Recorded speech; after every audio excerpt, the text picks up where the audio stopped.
Welcome everyone. Thank you so much for being here today. We're going to go ahead and get started, and we will kick things off with IndiJ Public Media's Development Director, Nick Roberts. Welcome everyone. We're thrilled you're able to join us for the next hour as we bring you our inaugural event, The Power of the Native Vote. What does the 2024 election mean for me? My name is Nick Roberts, Development Director at IndiJ Public Media, the host organization for today's gathering. We're here to share and learn together over the next hour as we provide Indigenous perspectives that will better inform our engagement in this dynamic election season. IndiJ Public Media is the nonprofit organization that owns the ICT news division many of you already know. ICT provides all of our content for free, and we share all of our content with our journalism industry colleagues for free. Our ability to continue providing this public service is dependent on philanthropic support. So thank you for considering a contribution in support of today's event. Again, thank you for being here. With only 68 days left until the general election, we are hard at work curating Indigenous content and perspectives to broaden and deepen your own action. I would like to now hand the welcome over to our President and CEO, Karen Michelle. I just greeted you in my Ho-Chunk language. At IndiJ Public Media, we are proud of the tribes and cultures we represent. Our mission is to honor our ancestors and future generations through stories that make Indigenous peoples come alive. This is a powerful mission, and not one you hear every day. No other news organization puts Indigenous communities first in the same way we do, and we are grateful to fill such a critical role in telling the stories of Indigenous communities, connecting them to each other, and also to our broader audience that is now surpassing 3 million people each year. As Nick mentioned, our work is not only quality journalism, it is a public service. The combination of what we cover and how we cover it is unmatched in our field. Without ICT, countless Indigenous stories would go untold. We are very proud that 70% of our entire staff is Native, and that 100% of our board of directors is Native, and that our digital and broadcast content is brought to you by Indigenous journalists. All of you represent an exclusive network of colleagues, community supporters, business and tribal leaders, and funding partners. We invited you here today to show our appreciation for who you are and what you represent to us, and to bring you into an important discussion that will help inform you during this election season. Through our local Indigenous journalism approach, we provide stories on a national scale, connecting our Indigenous communities to each other and celebrating that our dynamic content can be consumed by everyone. So whether you have followed us from our beginnings as the Lakota Times and Eating Country Today, or have recently found us during our current chapter as IndiJ Public Media and ICT, we are grateful that you choose to spend the next hour with us at our inaugural event, The Power of the Native Vote. What does the 2024 election mean for me? We hope you enjoy the following video that provides a glimpse into what we do and why it's so important. Your support makes our mission possible, and we thank you for your support. Native people have been using the latest technology for 10,000 years, and we're still in that frame of taking advantage of technology and turning it into stories. Tribes in the plains use buffalo robes to write stories. In the Northeast, they use shells.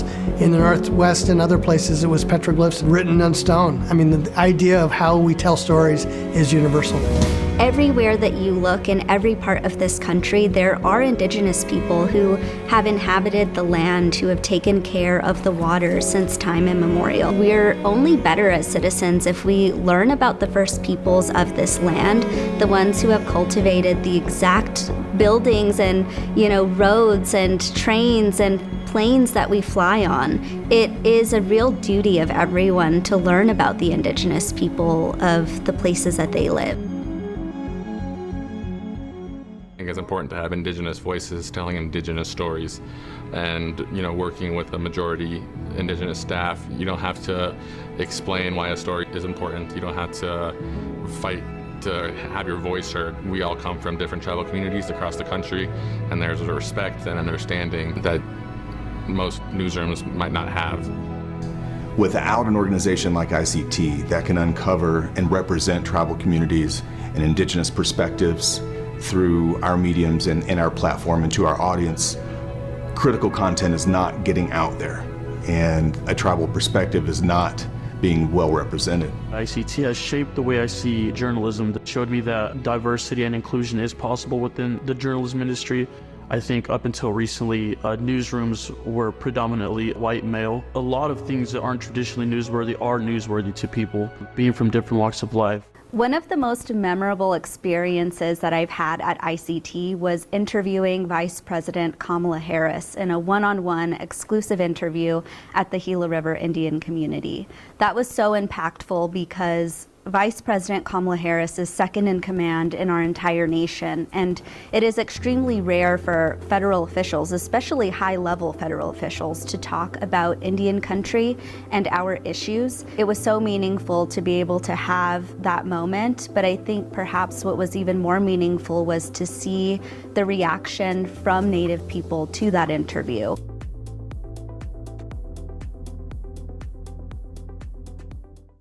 Hi, I'm Mark Trahant, and I'm founder of this incarnation of ICT, and with my colleague Jourdan Bennett-Begay. Hi everyone, Yat Shea, Jourdan Bennett-Begay and Shea, Kiani Ashle, Madish Gizni Bashishi, Nalkaidina and Asuche, Oze Tachini Jashanella.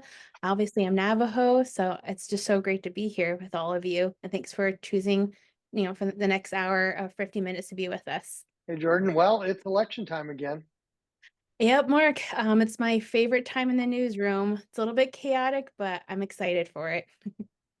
Think back to when we first started in the basement of NCAI, and we shot for the moon with a 2018 election broadcast a full 6 weeks before the election, partnering with FNX and Native Voice One. Yep. And that memory of you, I remember being in the little basement and you threw out, oh, let's just try it out. And I thought that would be really neat, to have Native people to see a show just for them. And I think about a day or two later, you told me we're making it happen in 6 weeks.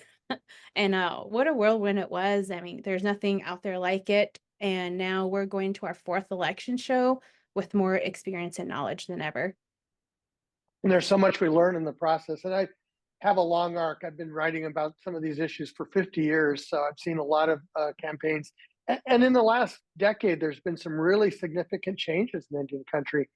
Particularly about 6 years ago, I noticed more women than men were running. And that's still a theme in our elections. Mm-hmm. Well, it definitely is. I mean, that's what I was talking with our political correspondent, Pauly Denetclaw. Just looking at the data from 2018 to now, I mean, not only you have more women, but also even more Republicans, more Democrats, and more third-party candidates running for office, and even at the local elections where it makes a huge impact on our communities. That database was funny. The first time it started, I wanted to get a list of people running, and I called the National Council of State Legislatures, and they gave me about 6 names. I thought, this is not right. There's way more than that. And just started a spreadsheet. And that was about 2012 or 2010, actually. So it's been building over the years.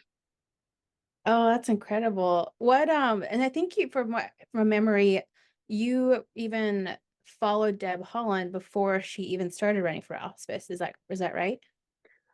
Well, she was running. The first time I interviewed her, she was running for lieutenant governor of New Mexico, and it was actually at AFN in Alaska, and she was up there raising money for it. So it was great because there was later, 4 years after that, a fundraiser with her and some of the women who ran for Congress from Alaska. And it's interesting, and I wanted to talk about Alaska because a couple of things are going on right now that are so interesting. But part of it is that Native women have been pressing that particular congressional delegation or that seat for going back to Georgiana Lincoln, again, more than 20 years ago.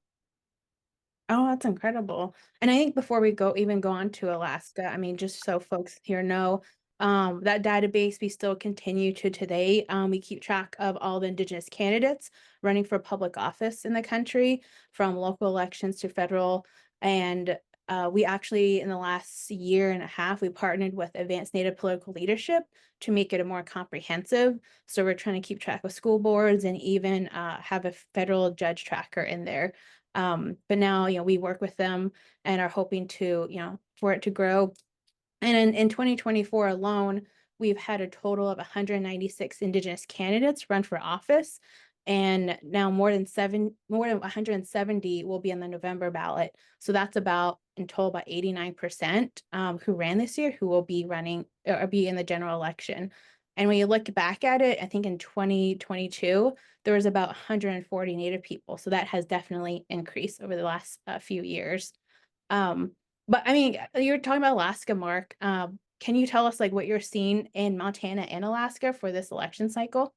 Sure. I mean, one big thing from Alaska that everyone should be paying attention to is in the runoff, and a lot of people talk about ranked choice voting and how significant that's been to Alaska, and it certainly has. But in this last election, something else happened, and that is you looked at a crowded field, and Mary Peltola was at 50% in that crowded field. And one of the Republicans has already dropped out, so they're trying to narrow down their list of possible choices. But if she's at 50% in a crowded primary, that augurs really well for the general election. The second thing that happened in Alaska that's really concerning is there were several precincts where nobody showed up. No poll workers, no vote counters, no one from the state. And some of the voting rights groups in Alaska are furious about it, saying, how could this happen in a modern election system? In Alaska, the lieutenant governor, who's actually a candidate for Congress in that race, is in charge of election systems. So there's certainly a lot of things to be concerned about, particularly at the villages where that vote is so important. Montana is interesting. One of the things we know about Montana is there's a key Senate race, and already the polls have gone back and forth. The latest one had the Republican challenger, Tim Sheehy, up by 4 points. But what's interesting in Montana is one, the Native American population is 6.5% of the state, and it votes in presidential years in higher numbers than the general population. So it'll be really significant. And we know from history that in most cases, Native Americans are not included in polling data. So that often comes later and it becomes a big surprise to people at the end of the race, but it's definitely one to watch. The other thing about Montana that's so striking is that people can register up till election day. And that has a significant opportunity for people to get excited about a race, run down, and then cast a vote right away. Oh, that's incredible. And I know the Native American Rights Fund has been trying to, have all efforts out there to make sure a lot of Native Americans and Alaska Natives get registered. I mean, one, and being that they have implemented IHS or Indian Health Service sites to be voter registration for Native people, which I thought was a very strategic move on their part because everyone and that's there's some great history again. When the first big voter push came in Montana, one of the efforts was made. Lauren Berg-Rattler registered voters in per capita lines. And how genius is that? That was probably the smartest thing that's ever happened. And it continues to pay off for years and years. Oh, wow. Well, I mean, it has a similar parallel, right, with the pandemic when, IHS is a system already, it's set up. So, Native people are vaccinated at a high rate, but I don't want to go too off topic here. I mean, when you're talking about Montana and Alaska, I mean, I think of John Tester and Mary Peltola, Elise Murkowski. They all credit, the Native vote to their election every single time. I mean, I'm just curious, why haven't other Native, or at least other officials have done this or noticed the same thing? I mean, Rube Gallego in Arizona also said it. He started his campaign in Arizona, I think very early on in this election cycle. And he has been spending a lot of time in tribal communities. And you mentioned Senator Murkowski. One of the fun places I've been at was when she campaigned at AFN when she was defeated in the Republican primary, and she had to win on a write-in ballot. And so she had everybody in the community write their name on their hand. And at AFN, people were waving around, showing that their hands were written with her name on it. So they made sure to spell it correctly. Oh, I remember that. I remember that. How about in terms of ballot initiatives that are impacting Native voters now? I mean, you have Washington with the climate initiative on the ballot, and I think abortion is a ballot or on the ballot in a lot of states right now. Yeah, abortion rights is going to be a huge issue. Let me talk about climate first, because tribes have a significant financial interest in that. Washington State has used its climate fund to put money into lots of adaptation and mitigation projects for tribal communities, and they've been really upfront about that. A millionaire, it was actually from California, came in and got an initiative funded to roll back that climate fund. And so it's literally on the ballot in terms of what happens next.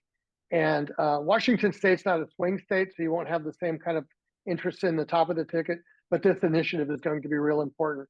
In many states, you're seeing abortion, reproductive rights initiatives. And so far, in every election, in conservative state or liberal state, that has been undefeated.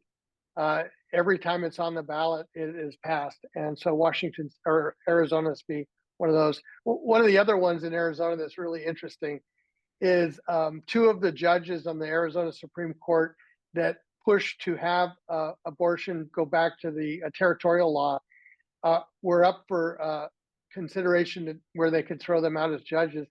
And the judiciary has responded by an initiative in the Arizona State Senate to have take away the right of voters to throw out judges.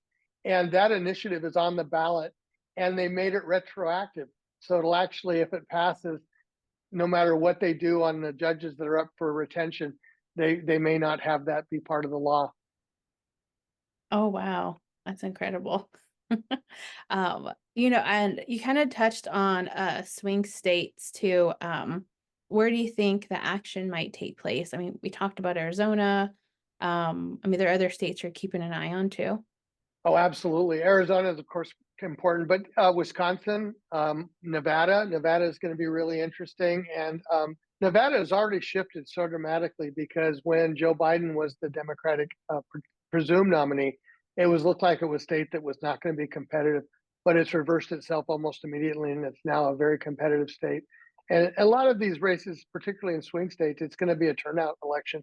So whichever side is better at getting their voters out is going to have the edge. I'm curious, Jourdan, what are your reporters looking at and hearing?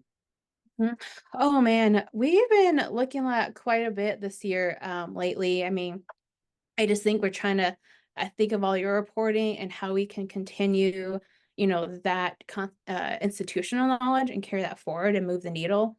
I know early this year, Pauly Denetclaw, our political correspondent, I mean, one of the stories that stood out to me was she covered the stark differences in Native vote organizing in South Carolina and Nevada.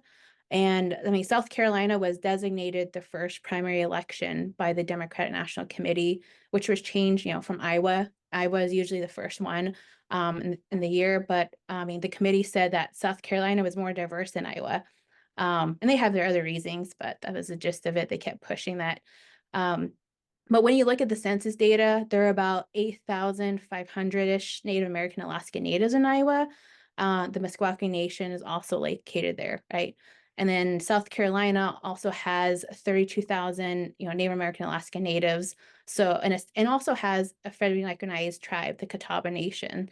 So, I mean, within 1 week of that first primary, tribal leaders even told Pauly that the DNC hadn't reached out to them, and the tribal nation also didn't have a polling location on their own lands, which was very interesting. I mean, we thought that, given Iowa, we thought, that it would be kind of similar to Meskwaki, because Meskwaki, when we covered there, I think in 2019, they were, organizing their folks. I mean, it was very routine for them, right? But even Catawba Nation's tribal chair, Brian Harris, he talked about how his people don't want to leave their nation, in the next county over to, put in their ballot. They said they have a fellow who drives a John Deere lawnmower, and if there was a polling place in their lands, he would rather do that and he has a more inclination to vote there on their lands rather than going off the res, right? But anyways, this story just really sparked a phone call to me from the DNC, and we're talking about on the phone the differences of outreach. And I was trying to tell their press secretary that even simply sending out a newsletter to, this whole listserv wasn't the definition, that it wasn't, equivalent to what the tribal leaders wanted, right? They want one-on-one outreach. But then when you look at the other side of the envelope, you have Nevada, a battleground state, and they're home to 20 federally recognized tribes, and they are having tribal governments, nonprofit orgs, state governments all increase civic engagement in some kind of way. But Pauly really saw the differences in how in those two states. And I guess in other ways that we've been covering it, are just, native vote deaths of the RNC and DNC, Alaska Native vote, abortion, swing states. I mean, you name it. We're trying to get all of our newsroom on top of it. It's good. Good. And I think we're almost out of time, Mark. So I don't know if you had any last words for what's coming up this election season. There was I'll just close with this since we talked about Montana. There was a piece in the tribal newspaper from the Salish Kootenai that said the Flathead Nation is not going to accept roadkill in this election. I like that. No roadkill. Oh, goodness. All right. Well, and then I guess we'll wrap up right now. So now I just want to let the audience know just to please enjoy another inside look at how your contributions fuel our organization's capacity to amplify Indigenous voices, and a hiya for being part of our story. So when I first started at ICT, I was one of the first 5 or 6 employees, and I recall Mark Trahant and Jourdan Bennett-Begay and I, sitting back to back, just pop, 3 little computers in a basement to go from, 5 employees to 40, 50 plus. To see our continued growth is just makes me really hopeful for what we're building. We're still in an era when there's not a single Native American on broadcast news, not at PBS, not at NBC, not at ABC, and that vacuum, I think, is important for us to fill. I know that when I was growing up at my family's home in Gila Pueblo in New Mexico, I never saw anyone who looked like me on television or as a digital reporter. And now we have an entire staff full of Indigenous journalists, and we're really interested in cultivating that next generation. The reason why it's important for ICT to be on as many platforms as possible is because not everybody thinks like a news person, and that's fine. Some people are on social media and that's how they get their news. Some people sign up for newsletters and get an email box each day, and that's how they get their news. A division of IndigiPolitics is a nonprofit organization.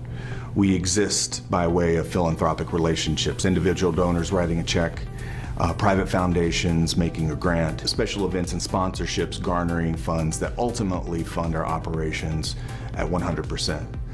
So engagement from the community philanthropically is critical. One of the things that I just love is it doesn't take more than 10 minutes if you drop into a tribal community to see how much talent there is, and to be an avenue for that talent to grow is fabulous. ICT has always had a double mission. One mission is to serve the audience and just have information about tribal communities in a way that's important and useful. The second one that's equally as important is to build a platform for young people, for journalists. I mean, I want people to look at ICT on a tablet or on a website and say, that's where I want my kid to work when they grow up.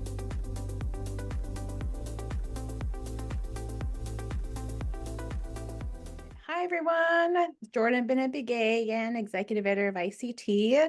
And I want to welcome you all to this panel on IndigiPolitics, short for Indigenous Politics. Now for our panelists, I'm going to have them introduce themselves, and we'll start with Holly. Hi, Jourdan. It's good to see you and everyone here this evening. My name is Holly Cook Macarro. I'm a member of the Red Lake Band of Ojibwe in northern Minnesota, and I'm a principal at the Angle and a regular contributor here at Indian Country Today. So thank you for having me. Thanks, Holly. And Mike. Hi, Jourdan. Thanks for having me today. My name is Michael Stopp. I'm the CEO of 7 Star Holdings. We are a consulting firm in business and politics. Had a background in working in policy, starting on the Hill with the Senate Committee on Indian Affairs, and left as the Chief of Staff for Congressman Mark Wayne Mullen. And I also am a regular contributor to IndigiPolitics. Thanks again for having me today. Oh, thank you so much, Mike and Pauly. Yeah, it's a Pauly Denetclaw Genshia Hilsonishland do Kiani Bashishin, but Anidashache do Shindashanalekin Hojone Dan Asha. Hi everyone, my name is Pauly Denetclaw. I am Meadow People born for Towering House People, and I'm originally from Manilito, New Mexico, but I'm based here in Washington, D.C., and I'm the political correspondent for ICT and the producer of IndigiPolitics. Awesome. Producer and host of IndigiPolitics, which Pauly, Holly, and Mike regularly talk to each other every week. But you know, we thought this would be a great opportunity to put them all in the hot seat now and give Pauly a break. Let's just jump right into it. I mean, since Pauly, you're fresh off the DNC, which was last week. So I'm kind of curious, like outside of what was broadcasted, how did the DNC address Native American and Alaska Native issues in their platform this year? I mean, were there any specific commitments that stood out to you? I think one of the best things about the DNC is being at the Native American Caucus and seeing how many representatives, folks who are elected to various offices, including the mayor of Tucson, coming and addressing the Native American Caucus and really talking about some key issues that are important to Indigenous voters. And so seeing that and seeing folks come in and talking about how important the Native vote is. And I feel like that was one of the biggest things that I really appreciated about being in that space is the acknowledgement from all of these, you know, local, federal officials acknowledging the fact that Indigenous voters do have a huge influence over how these races go. And so seeing not only folks who regularly say this, like in Montana and Alaska and Arizona, but seeing folks outside of that also acknowledging the power of the Native vote was quite notable for me. So, Mike, I mean, I'm curious too. Trump is hoping to get a second term in office. What are his policy differences when it comes to Indian country? Comparing the first time he was in office to potentially the second time around. I mean, did he highlight anything, the RNC? Sorry, go ahead. He did not actually directly. That is one of the things that there's a little disappointment. I will say that the Harris-Walz ticket has done a much better job of engaging Indian country than the Trump team has.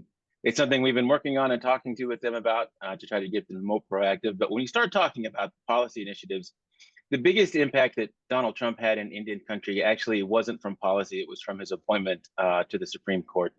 We had two big cases that have happened over the last 4 years that impacted Indian country greatly. One was the McGirt case here in Oklahoma that determined that many of our reservations had not been disestablished. That was penned by Justice Gorsuch, who is a Trump appointee. The other one was actually a scary one for all of us, which was the Burkine v. Holland case, which discussed ICWA and its constitutionality. Luckily, that was kept in place. The underlying question there that could have put a lot of tribal nations in trouble was whether or not Native Americans or American Indians are considered a political subset or a race subset, which has different standards of being dealt with in the courts. And luckily, Amy Coney Barrett upheld the ICWA policy, and we're continued to be looked at as a political subset within the United States, which is very helpful in continuing federal Indian policy. So while not direct policy issues, some of his appointments have made big impacts here in Indian country.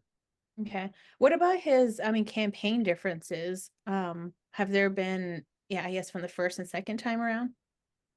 Yeah, so both in 2016 and 2020, there was there was engagement in Indian country, but it came later, close after Labor Day. Mid-September to October is when that engagement really started. I expect the same thing to happen this time around. Okay.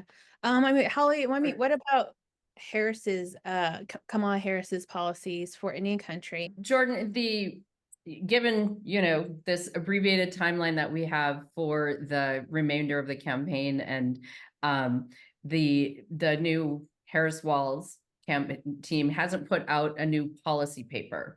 right? Which normally happens. We would have seen that towards the, in the spring, and that would have been something that would have been worked on with a number of allies and certainly the political folks within a re-election campaign. But given the short time frame, they haven't put anything out yet. I know it's in the works. We should be seeing it any day now.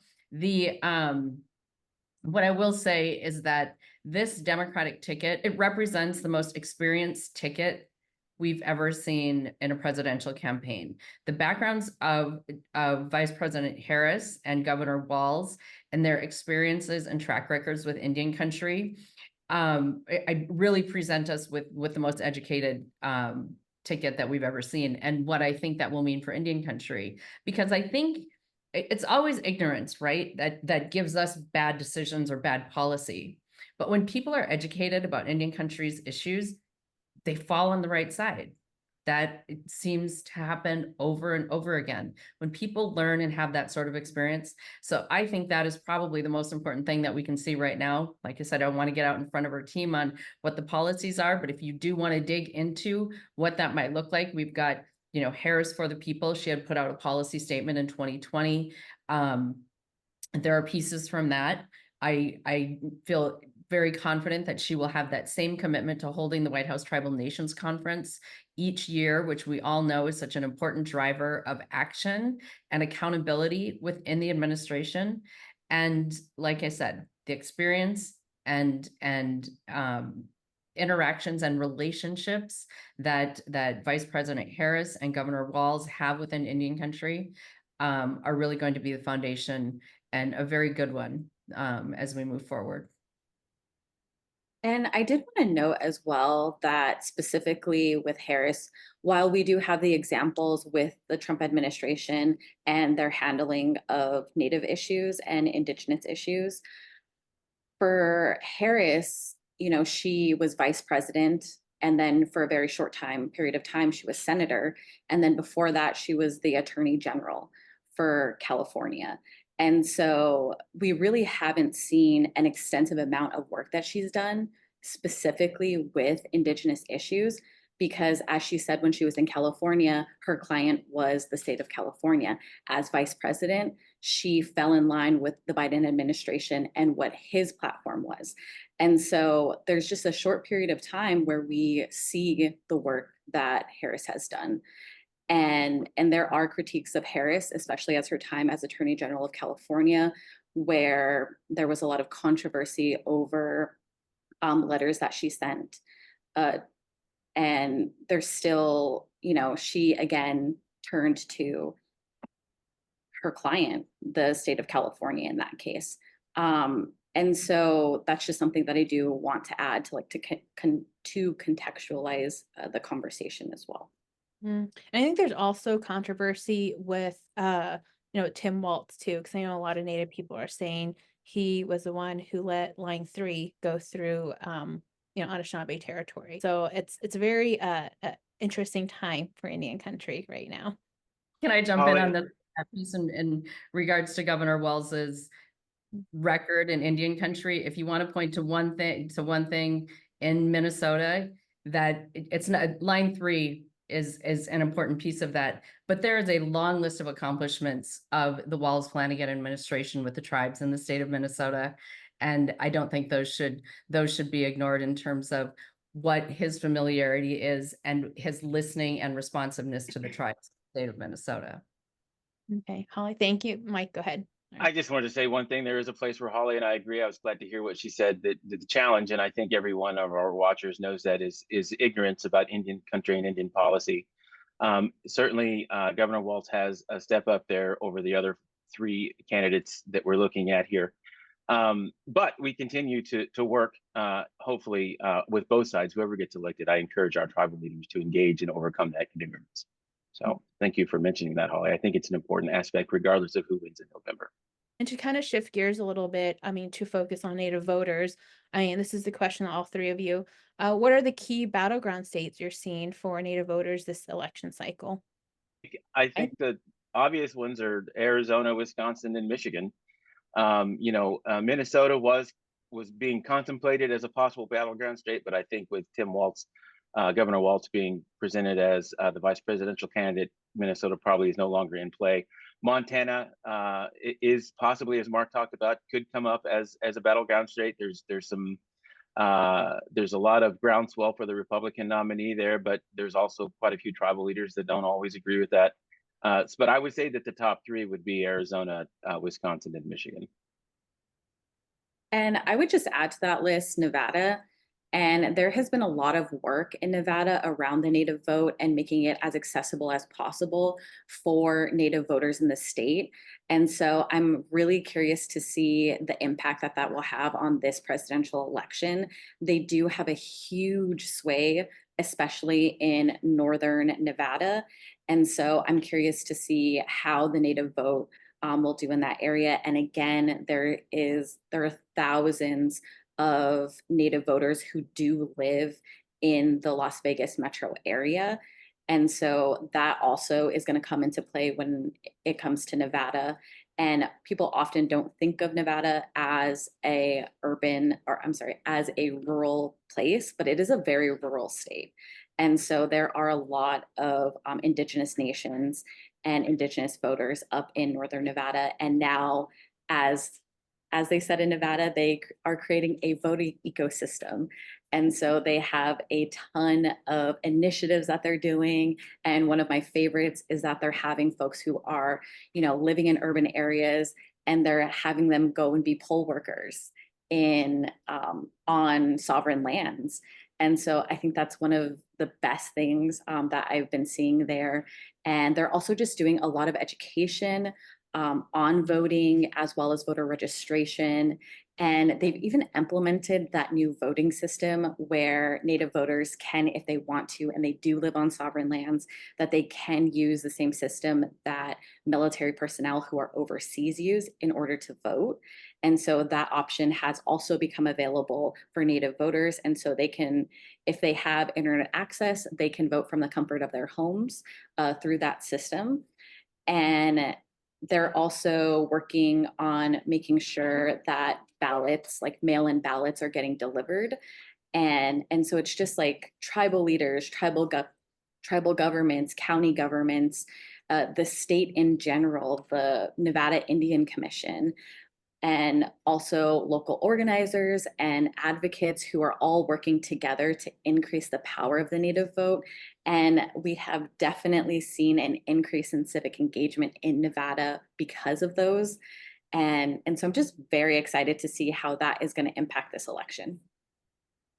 No, thank you, Pauly. Go ahead, Holly.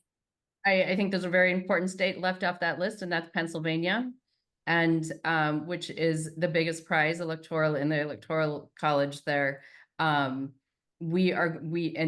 since July 21st, when Biden stepped out, and since the convention, Harris has pulled ahead in both Pennsylvania and Michigan.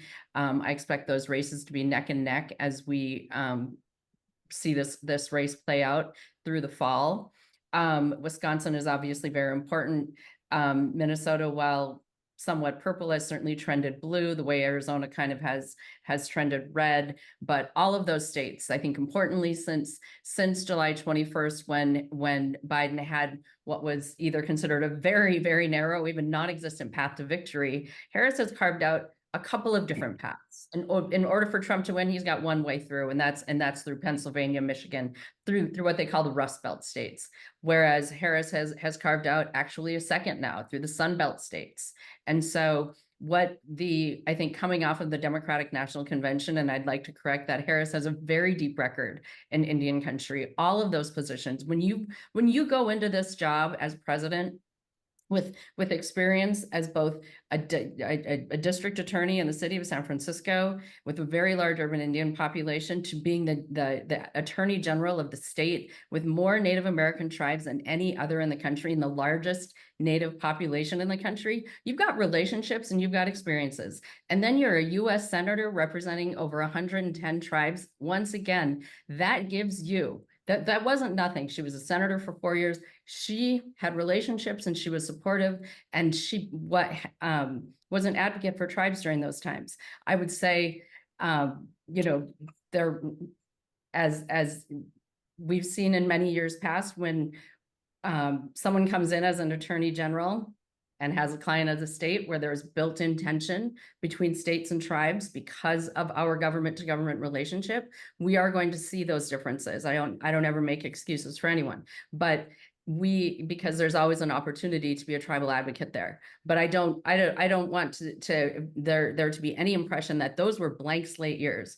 Those are important and critical years of experience for Kamala Harris and her relationships and experience with tribal governments, tribal nations. And we saw that experience reflected in her comments that were much deeper than we've ever seen from former President Trump in regards to, I will respect tribal sovereignty. I will promote and support tribal self-determination. And I always say, and I think I've said this to y'all before, that tribal self-determination, when you take that step beyond tribal sovereignty, it really, really represents a recognition that we know what's best for our own communities. And that digs very deep, other than, I think, what is a very easy thing to say of, because it's said so often, of just tribal sovereignty. Digging deeper into tribal self-determination, as she said to that very large crowd in Arizona, which had thousands of Native Americans in attendance as well, that hit home to the sort of understanding and experience that Kamala Harris has in Indian country. I did find it really interesting that though she did say that in Arizona, she did not repeat that again when she was on the main stage at the DNC. And maybe that was not something that was important to her, but I know that a lot of Native people sort of expected her to say something like that, and then she didn't. Mike, I don't know if you had a response to both Pauly and Holly from what they were talking about. I do not. The only thing I'm going to say, which Holly brought up, the path to victory, is that we are pre-Labor Day in this presidential election cycle. And quite frankly, with how close the polling is, it's hard for any side to tell what's going to happen in November. What some of the other comments made about Kamala Harris, basically, she hasn't produced her policies yet in a coherent fashion. She has done a number of stump speeches talking about some of her policy initiatives, but she has not actually formalized that. And I would also say that I don't think the American voters in general know her very well yet. So I think that'll have a big impact on how this race plays out in the next 2 months. I think the debates are going to be very important. They're going to see her office script, and they're going to start hearing from her. We know we know her name because of the offices she's held, but I don't feel like the average American voter knows her yet. So it's going to be interesting to see how they respond to that. Obviously, she got a bump since she got put to the top of the ticket and coming out of the DNC. But we're still a long way from the end, and a lot of people are still waiting to make their decision all the way up until the last week before the election. So we'll see. This segment that you all are on, it's perhaps my favorite segment ever. And I think there's nothing like it. A friend told me once that every Indigenous person is born political, and I can't help but think about when I watch you all on TV. And I guess I was curious, like, what does having a unique segment like this, because it's the only one out there, what does it bring to American politics and Indigenous politics, even on election night? I think it brings, like you said, the perspective, but also, when I've been doing this for 28 years and that was my seventh, I think my seventh convention, and so going in and seeing the sort of energy and engagement that took place in Chicago last week, really incredible. And I think maybe beyond anything I've ever seen. And there've been some great conventions down the line there, but in where we're at, and when we have this sort of segment, what I never saw until 2018, when the election night coverage happened, was when and we tracked every Native candidate, right, from state legislatures to the great number of them in Montana that have shown up for years.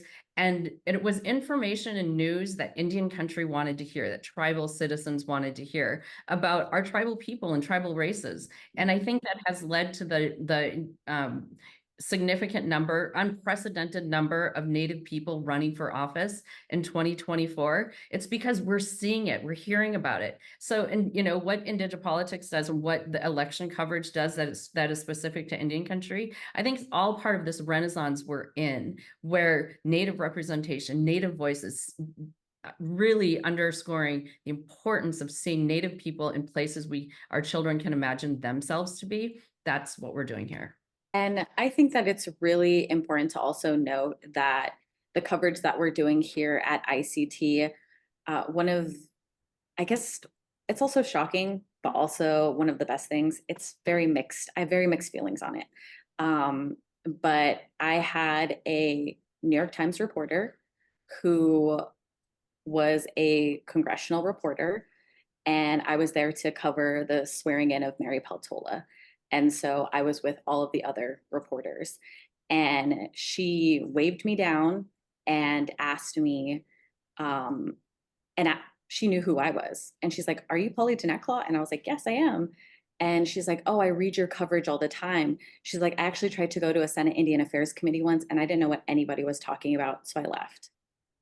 And so she looks to my reporting in order to understand what's happening when it comes to Senate Indian Affairs, when it comes to all of these policy initiatives. And so IndigiPolitics gives not only Indigenous folks, but it also educates a lot of non-Native folks about the issues that are happening in Indian country. It teaches them about self-determination. It teaches them about tribal sovereignty. It teaches them about the context in which all of these issues exist. And so I think that it gives us the opportunity to, one, talk about the issues that are important to us, but then also to shape the conversations that are happening around the issues in Indian country. I have been my work has been put into the Politico newsletter. Folks here in DC know about the work that we're doing, and they like it and they care about it. And I get elected officials all the time, Lieutenant Governor Peggy Flanagan, who tells me that she reads, the work that we do at ICT, and she tells her staff to read the work that we're doing at ICT.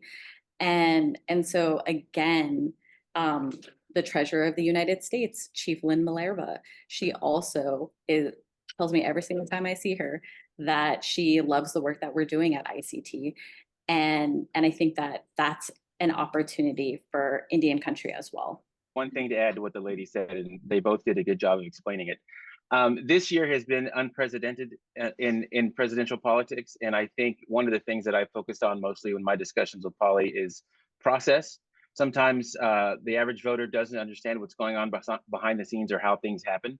I've told her from the beginning, we actually don't know who's going to be on the ballot in November this early. We like to think we do because historically that's how it's gone. But as we've seen, there's been some historical events on both sides of the ticket that have made this a very interesting year. And I've enjoyed having the opportunity to talk through the process with Pauly and explain that as well. Thank you so much. I appreciate you all. Thank you for your time. And now I'm going to pass the mic to our development director, Nick Roberts. Thank you, everyone, for the ideas and the wonderful discussion. Again, I'm Nick Roberts, development director at IndiJ. As we wrap up, I want to first thank our ICT staff, board, guest contributors whose time and energy both in front of and behind the camera has been significant. I'd also like to thank all who made donations during the event, which is an important part of today's success as well, and instrumental in keeping ICT's continued program delivery strong and free to our audience. And finally, a big thank you to all of you as attendees. We're grateful for your time, your presence today, and your advocacy of Indigenous news. And as always, look for us at IndigiPublicMedia.org and ICTnews.org for our multimedia coverage, as well as our staff directories. So I'll now hand it back over to Karen Michelle to close out today's gathering. 10 years ago, I shared an idea called the Native American Vote Project. It was supposed to be a website that not only focused on the 2014 midterm elections, but also the 2016 presidential race, all from a Native American-centered view of the issues. I even sought investors and potential grantors for this project, but its time had not yet come. That is until ICT was reimagined in 2018 as a nonprofit digital news site by Mark Trahant. What we have today in ICT is a beacon of information about Indigenous issues. You just caught a glimpse of how we define our place in the electorate and what the 2024 election means to the Indigenous communities we serve through our journalism. Your support means everything to us. It helps us keep our content free. It helps us hire and retain a diverse staff of mostly Native Americans. It allows us to train and mentor the next generation of Indigenous journalists and leaders. We hope that before the day is done, you will help us continue that work through a tax-deductible donation to IndiJ Public Media. Thank you for spending this past hour with us. We hope that what you've learned will stay with you throughout the 2024 election season. Thank you to everyone, or as we say in my Ho-Chunk language, what